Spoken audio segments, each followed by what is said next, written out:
and then everybody can help do charity around the world. It's what you've taught me in the beginning. It's like, it's a possibility. That's really it. Some people might be upset that there's $200,000 worth of gold in that little bag, and it shouldn't be worth that much, and that's the problem with the world, or whatever it is they say. But the reality is, if you didn't know it was in there, how can it be a bad thing?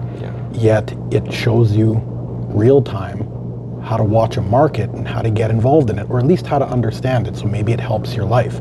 I just want to help people's life, and at the same time, it's showing a group of people how we can build the value of the group internally, so that it can either monetize later, whether in dollar value or in growth and knowledge. So what people take from it is on them. We told people right from the beginning, you're only going to get out equivalent to what you put in. And if you put in no time, you're going to get no results. So, yeah. No, I appreciate that. So what you put in is what you get out. Absolutely. And after the I think we're going to run the membership availability for 5 days just before Christmas. And once that's done, the page is going private again, and 500 people a day we're just going to remove from the page until there's just either, if you're not YLG or EEG, the page isn't for you. So we're just removing everyone, because it's going to be a place. I don't like having all the group chats that we have, so that it's like, oh, well, you're part of it. They are, but I don't like segregating people into, well, these are the people who've done investments, these are the people who are just part of the membership, these are the ones doing the fitness challenge. If we're going to make posts, it might as well be to everyone so they understand what everybody in the group is doing. There's no point having individual group chats. We're just going to make the page the group chat. That's why it's just, like I said, people will get upset that we're removing them from the page, but if they didn't get involved, we don't owe them the entertainment, because a lot of people, it's going to get very bad for a lot of people in the upcoming years. And when that happens, those who don't want to look in the mirror and realize they set themselves up for failure in the future are going to be the same ones who aren't responsible enough to say, I need to do something. They're going to look for the people who aren't hurting and demonize them as though somehow that relation exists. The rich get richer and the poor get poorer, but it's irrelevant. It's irrespective of each other. The rich get rich because they have wealth mindset. The poor get poorer because they have poor mindset. The two happen, but not for the same reason. Yeah, it's like skills, right? It's like, even what you said, it's like what you put in is what you get out.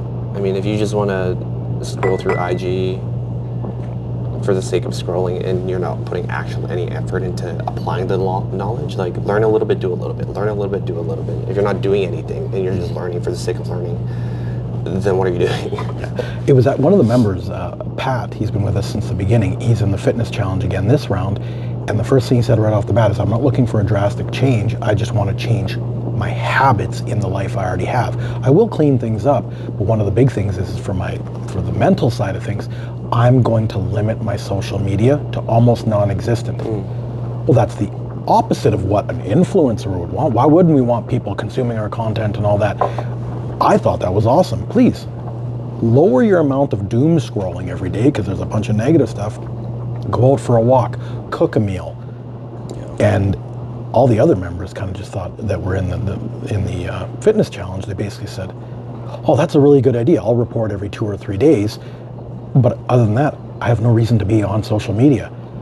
Beautiful. If that is the best thing to come from a fitness challenge in our 5 years of running them, I think that could be the most important one. I went for a walk instead of scrolled. Because if the moment you turn on anything, turn on any type of media, the fear mongering is incredible, because it's very easy to direct someone by making them afraid first. Why do you think gold has shot up in value? Not because wealthy people are buying it at $4,400 an ounce. It's because people have made people fear currency collapse. So broke people have driven it up from $1,800 an ounce to $4,400 an ounce using their credit cards, their line of credits. Just so they can hold it. Just so they can say, I'm safe. But the only people that made any money there, we'll call it, is the people who already had the gold. So they want you to be scared and fear purchase, because they've held it for, high hundreds, low thousands, and you just tripled their money for them. So what happens when it's no longer in demand next year? Broke people start selling it off, and they're going to take big hits. It's even worse if they put it on their credit card and they're paying 21 points thinking it's going to double again, and it drops back down to 28 or 29, which is roughly where the market should valuate it right now. That means it could lose 40% in the next 6 months.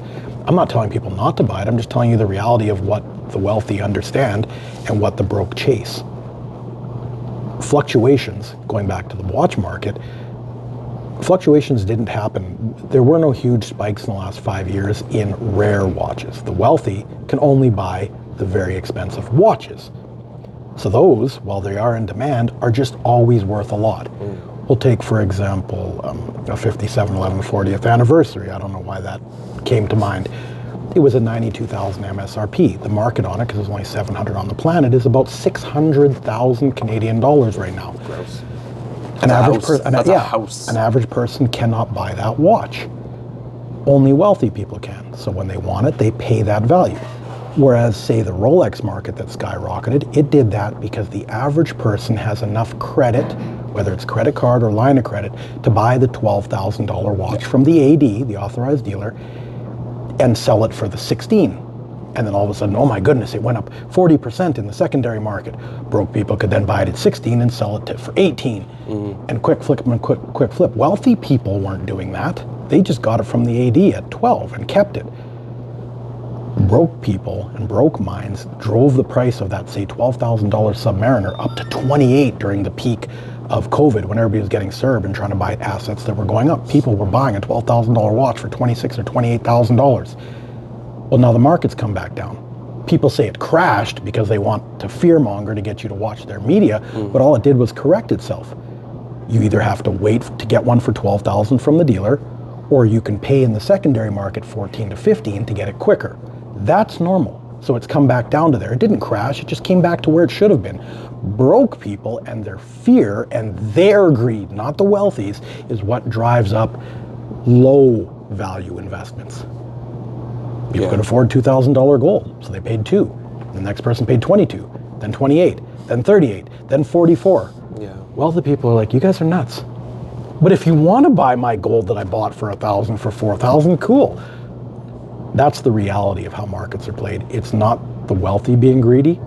It's the broke people using their availability to credit to buy things that they think is an investment. Gold is not an investment. Just because it spikes every once in a while, it's not. You have to take long term for investment. And it's just static growth. Yeah, it does this, but then it comes back down, then it does this, and where it lands is a little bit higher than what it used to be. So over 20 years, it's a good savings plan to offset inflation.